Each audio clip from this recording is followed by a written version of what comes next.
you want to turn to Matthew chapter 7, that's where we're going to spend most of our time today.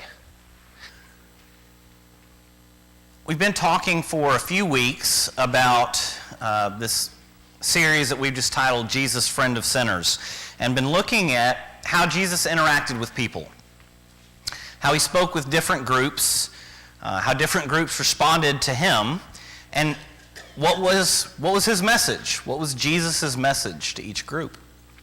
And last week I mentioned this kind of as a this point kind of as a small segue, this idea of being a plank-eyed saint. That's a line from the song that we looked at on that last slide last week. And that's what we're going to talk about today. Now, there's people take all passages in Scripture and run with them in different directions. This one is no different. But we're gonna take a look at it from one perspective today, this idea of this plank-eyed saint. One of the things is that we oftentimes feel as parents, as spouses, as mentors, as friends, as co-workers or church family members, as experts out in the world, in different areas, we often find ourselves looking on at a situation and feeling that we can assess the situation and we can know exactly kind of what's going on. We often find ourselves in the opposite position as well, where someone is coming in to offer, their take on exactly how they understand a situation is looking, and we may or may not agree. But to give an example of this and also a visual for some of the things that we're going to talk about for the rest of this morning, I want you to watch this short clip here. It's just, there's all this pressure, And sometimes it feels like it's right up on me, and I can just feel it, like literally feel it in my head, and it's relentless, and I don't know if it's going to stop. I mean, that's the thing that scares me the most, is that I don't know if it's ever going to stop. Yeah. Well, you do have a nail in your head. It is not about the nail. Are you sure? Because, I'll bet if we got that out of there... Stop trying to fix it. No, I'm not trying to fix it. I'm just pointing out that maybe the nail is causing... You always do this. You always try to fix things when what I really need is for you to just listen. No, see, I don't think that is what you need. I think what you need is to get the nail See, you're out. not even listening now. Okay, fine. I will listen. Fine. It's just... Sometimes it's like there's this achy... I don't know what it is. And I'm not sleeping very well at all. And all my sweaters are snagged. All of them. That sounds really hard. It is. Thank you. Ow! Oh, come on. If you would just... Don't...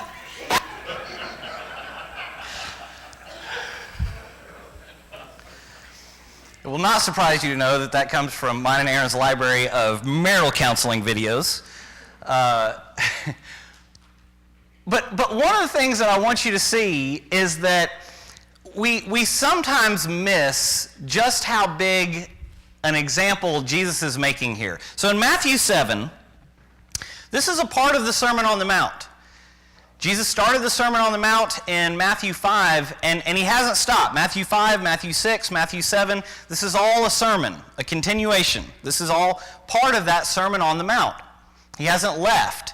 He's talking to the crowd. So he's gone through and he's talked about all these situations. He's talked about various things in Jewish law. He's talked about the Beatitudes. He's talked about anxiety. He's talked about the Lord's Prayer. This is the section in Matthew 6 where he says, pray like this. And then we move on and we get to Matthew 7. And in Matthew 7, verse 1, it says, "Judge not, that you be not judged. For with the judgment you pronounce, you will be judged. With the measure you use, it will be measured to you. Why do you see the speck that is in your brother's eye, but do not notice the log that is in your own eye? Okay, so in this, too far, there we go.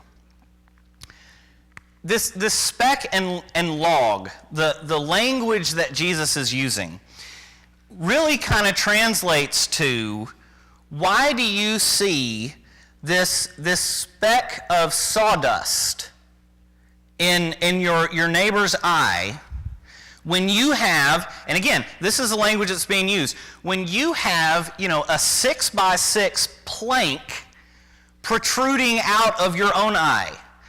The nail in the video, as obvious as that was, still does not do justice to the language that Jesus is using here. As obvious as that is, the language is you have a railroad cross tie sticking out of your eye and are pointing out this speck of sawdust in someone else's eye so that you can help them. Or how can you say to your brother, let me take the speck out of your eye, when there's a log in your own eye? And again, keeping with this is, I have an eye patch on one eye and I have a plank sticking out of my other eye and a pair of metal tweezers, and I'm going, let me get that thing out of your eye for you. He's like, how can you think that you can see well enough to even find the speck in your brother's eye when you have this log sticking out of your own? You hypocrite, Jesus says, verse 5, you hypocrite. First, take the log out of your own eye, and then you will see clearly to take the speck out of your brother's eye.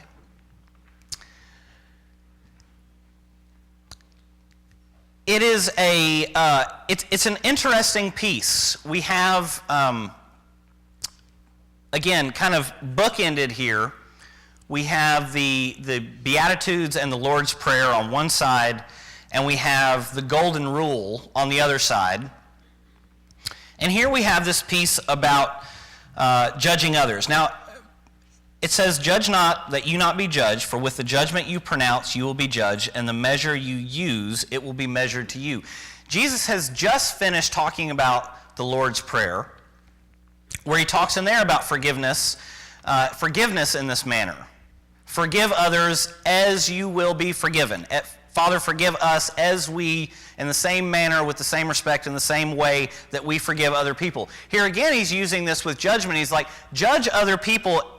Your judgment will be given in the same manner that you have dished it out, sort of thing.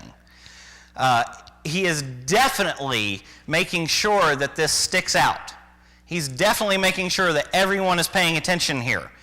When I was little, and you would have, if you have 2 kids or more, then you understand splitting anything. And so, you could say, you and your Aaron used to split Gatorades with Clay. Most of you know Clay. And so Clay would get the first sip of the 32-ounce Gatorade, and then Aaron would get the backwash that was left in the bottom. That was how they split, right? And so in my house, when we had to split something, there was this rule. One person divides it, and the other person gets to pick which half they want. All of a sudden, you really start to think about how fair you're going to cut that line. With the measure that you are fair is the measure that you get in return, is this point that Jesus is making. He says, brother, how can you look and see the speck that is in your brother's eye, but not notice the log that is in your own eye? Or how can you say to your brother, let me take the speck out of your eye, when there is a log in your own eye? You hypocrite, first take the log out, then you can see clearly. There's in 1 Corinthians chapter 5, Paul is talking, and he's talking about sexual immorality in Corinth, everything that's going on. And he's talking about how that's looking inside the church and how the church has become ruined, right? It's the yeast, it's the leaven, and how like one bad apple, this sort of deal, how it's come to a place where everyone sees the church, that the church looks like everyone else in Corinth. It's not looking set apart, it's looking very much the same.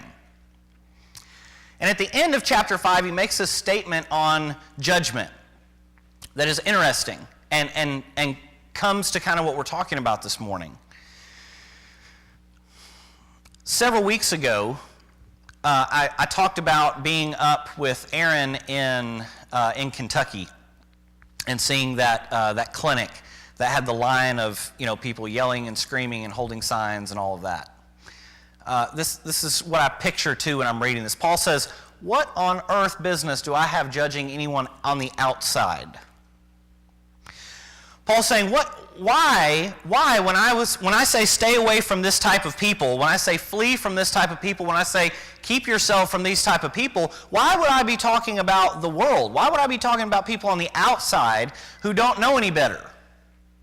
It's this idea that the UT men's basketball team is going to go and they are going to critique the UT men's football team on how well they play basketball. It's you're going to critique a group of people and judge their ability based on a set of standards that they are not a part of. So Paul says, why would I judge the world, and what business do I have judging the world? What business do I have judging people who don't know Jesus with the standard of mirroring and acting like Jesus? But he goes on and he says, but what I am talking about is holding people accountable inside. Inside. And we'll kind of come back to that in a few minutes, but just think on that for a minute. What I want to caution myself and all of us on this morning as the main point here is we oftentimes become very good at finding the speck of sawdust. Almost magically seen beyond the planks that should be blinding us to almost everything.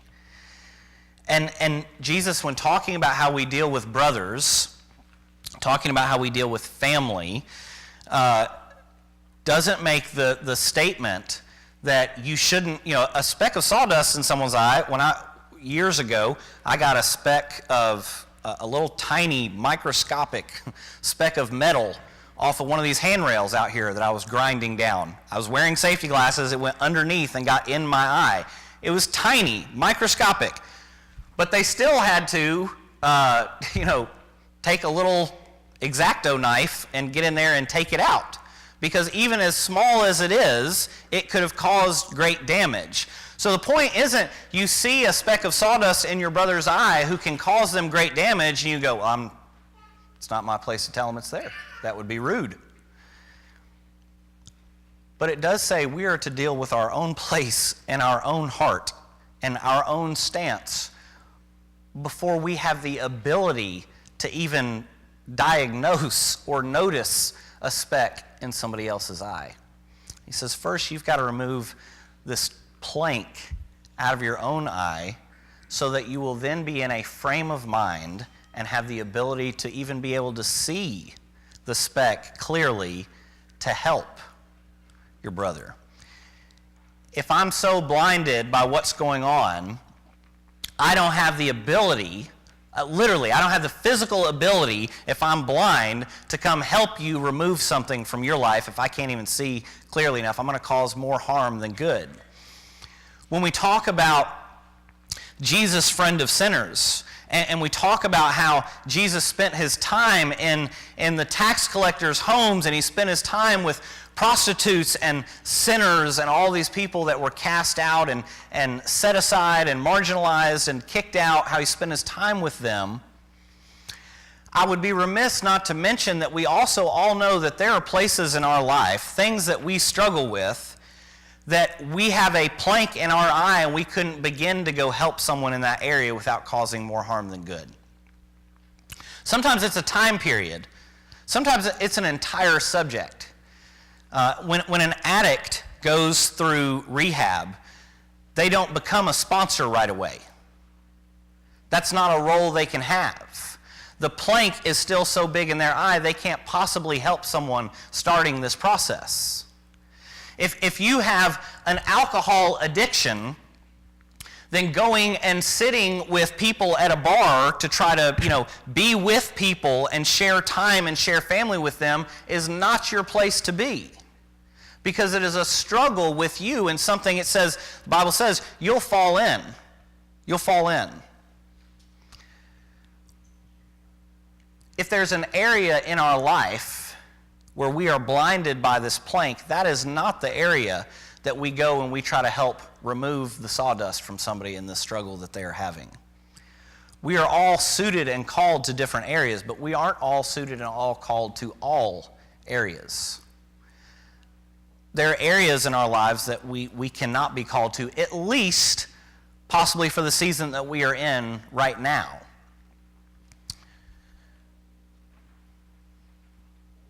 I want to do a couple things. Let me read something to you.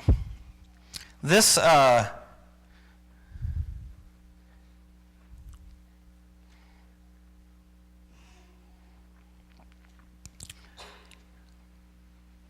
David Wallace sent me an email this week with some writings that he had made for children and grandchildren, and I read through them and just loved it because his writing sounds so much like the writing of my mom and my grandfather that I love it. But there was one piece in there, this little short poem that he shared, that was just perfect for exactly what we're talking about today. And it comes out of another piece that he wrote where he says a short story where he's talking about churches and families and denominations and all these things, and he says he came upon a group of people, and they were wearing black robes and had gavels and white wigs, and they looked just like judges, but they swore they weren't actually judges, they were just fruit inspectors. And so he's got this short poem here, and it says, "The Fruit Inspector." It says, "I am the fruit inspector, a responsibility great. I am a heresy detector, keeping all paths straight. This is a great responsibility to always be checking and devoting all my ability to watching and correcting. It's not easy being dogmatic, but I'm as sly as a fox. My theology is automatic and always ultra-orthodox. Nitpicking is my forte, criticism my role, straining a gnat on the way to swallowing a camel whole. Where you're wrong, I could tell, and I could even tell you why. However, I can't see you very well. It appears I have something in my eye." This is what Jesus is talking about. It is this idea of a plank and a speck. Are both damaging? Of course. Is a piece of sawdust something you want to leave in your eye or in the eye of someone that you love? No. But I'm not going to dig around in Erin's eye with a pair of metal tweezers if I have a 2x4 sticking out of my eye and I can't even see her. Not to mention the fact that she's not going to hold still to let me start in the first place. Amen? Like, this is what happens sometimes when we go and we try to tell someone they're wrong. They're like, well, they wouldn't even listen to me. They didn't even want to hear my advice. Maybe it's because they were scared to get hit with the 2x4 you were swinging around while you were talking to them. Perhaps. But it's something to remember. And it is something to remember. It is not a new problem. It is a Genesis problem. It's a first century church problem. It is an our problem. It's a my problem that we can all very quickly, unbeknownst to us, fall into the role of fruit inspector. And not just fall into the role of fruit inspector, but we can spiritualize the role of fruit inspector. We can make it a spiritual gift to have that at times. And it's just something to remember. As we kind of close this up and we come to the end of our time together, I'm going to kind of jump on one separate topic here. In this time at the end, at every end of our service, we always set aside some time where if there's family matters that we can deal with, family lives that we can step into, we want to have some time to start that process. So we set aside time where if you have prayer requests or things going on in your life that we can pray with you for you or just sit with you, we want to set aside some time to do that. Of course, the time is put in place there to answer questions about Jesus and answer questions that people have about what's been said that day.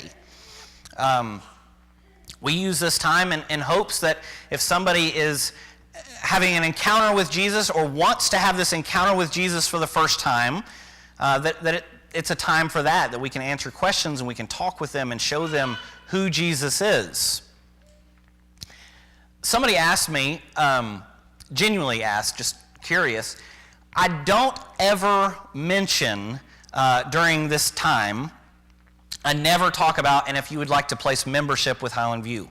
It's not part of my spiel, if you will. But what we've talked about today kind of lends itself for, I want to share just briefly kind of how I view that. Membership is, at Highland View, as part of this group, isn't something about you decide that you want to be a member, and so we give you a card to put in your wallet or a bumper sticker to put on the back of your car. And so membership, it doesn't really capture what we're trying to do. What we would love and what we encourage and what we have had many families do here just recently is join our family. And we always want, anytime anyone wants to join our family, to exactly do just that. And it is definitely a time where people can do that. But this is what I mean. Joining our family, it is kind of two main things. It's not the card, it's not the membership license, but instead it really boils down to kind of two things. Of course, joining our family, you are a someone who is a follower of the way. You are a follower of Jesus. You are a disciple of Christ in this with us as a family. And in that entails two things. The first one is the way Erin puts it. She says, people moving from being consumers to producers. It's this idea that you're saying, okay, I'm in, and I want to move from being a place where I'm just a consumer, where I'm just getting something, where I'm just thinking about all of the wonderful things that church is giving me, and moving into a place where I want to be a part. I want to partake in giving and being church to other people as well. So it's moving into a role of, I want to participate. I want to be involved. I want to find what ministry God is asking me to be involved in, whether it's small groups or clothing closet or food pantry or ministries or teaching or whatever it is. Volunteering, cleaning, cooking, all these different things. The second one is this. There are times when I may have a speck of sawdust in my eye, and someone may come to me with perfect vision. They don't have the 2x4 sticking out. But I kind of like the speck, and so I'm just going to tell them they've got a 2x4 sticking out and where they can take the 2x4, right? So being a part of the family, the second part of this is we are at a place where we say, okay, we have our three elders. We have Johnny and Ray and Kevin. And is where we are, there's all kinds of different language to write. We are inviting, we are allowing, we are encouraging, we are agreeing, we are submitting to where if there is something going on in our life where we are struggling with something, that people in our family, the elders specifically, can come alongside of us lovingly, prayerfully, and say like, hey, what's going on? What can we do to help? How can we pray for you? How can we support you in this? Like, this thing that's going on in your life, this doesn't look like Jesus. So what can we do to help? These are kind of the two things that come with just being a part of the family. And so, yes, we encourage everyone. And we say, if you've walked in the door, we have accepted you as family immediately. We call you part of our own if this is the first time you've ever been here. Saying that you want to be a part of a family is just you kind of reciprocating and saying, like, yes, I'm in. I'm in. This is home. This is where I want to call home, and this is the family that I want to have. So during this time, with every time at the end of every Sunday, we encourage you. If this is a time that we can pray for you, we want to do that. If this is a time where myself or Johnny or Ray or Kevin or anyone in this building, your neighbor, the person sitting next to you, Debbie, Aaron, Jackie, whoever, if any of us can answer questions for you about anything here, about what's going on or ministries in place or things that you can be a part of. If I can answer questions about anything in the sermon today or about something going on that you just want to know, where is Jesus in this thing or this place? It's a time that we want to be able to do that with you, for you. We are all broken, imperfect people. In the words of Paul, of whom I am chief. So we won't always do it right at all. But our goal and our stance is always we're not looking to find the speck of sawdust so that we can point something out. We just want to love and we want to be family. And as family, we want the absolute best for each one of you, as each one of you wants the absolute best for everyone else. So if we can pray for you during this time in any way, as a family, for a family, please come down front, grab one of the men or women on the back wall, grab your neighbor next to you in the pew that's family, and let us share some